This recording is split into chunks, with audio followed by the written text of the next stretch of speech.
Okay, so let's jump right into a really powerful idea from Robert Kiyosaki's Rich Dad Poor Dad.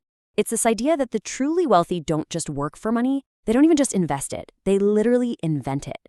So let's break down what that actually means and, how it really works. This whole idea really clicks when you hear this story Kiyosaki saw on TV. On one channel, you've got Alexander Graham Bell, the guy who saw need, invented the telephone, and built an absolute empire. Then you flip the channel and there's a 48-year-old man laid off, literally begging to get his job back so he wouldn't lose his new house. You see, two completely different mindsets leading to two drastically different lives. One person was creating their own future. The other was just a victim of it. And that contrast, it really shines a spotlight on a crucial point for us today. The old rules of money are becoming more and more dangerous. I mean, the world is changing so fast, and if you're still clinging to those outdated ideas, you could be in for some serious trouble. Kiyosaki tells this really personal story about a childhood friend. This was the guy who was first to get a good job, first to start making money, but he built his entire financial world on that one single job. And today, he's trapped, working 3 different jobs just to keep his head above water. He's running faster and faster on the hamster wheel, but not getting anywhere. And then there's this other story, a really tough one, about a woman whose husband left her.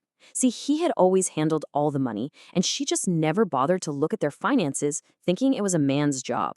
Well, when he left, she found out there was nothing left. It's just a painful price to pay for not taking charge of your own financial education.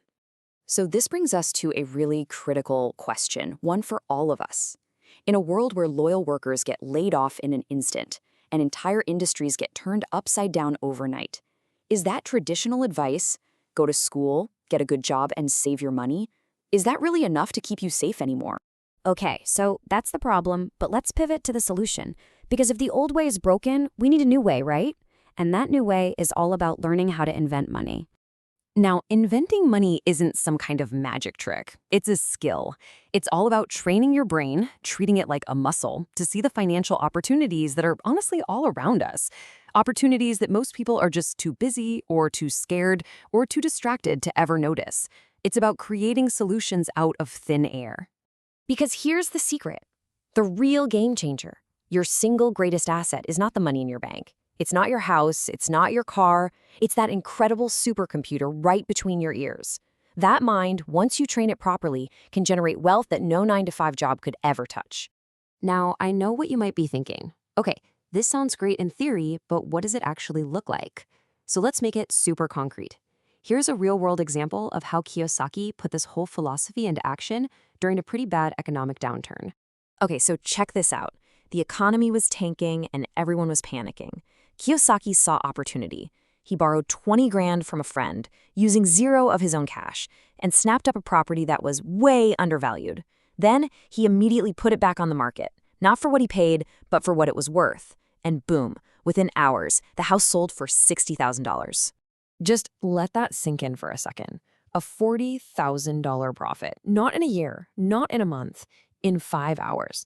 He paid his friend back with interest, so his friend was happy, but he was the one who invented that 40 grand.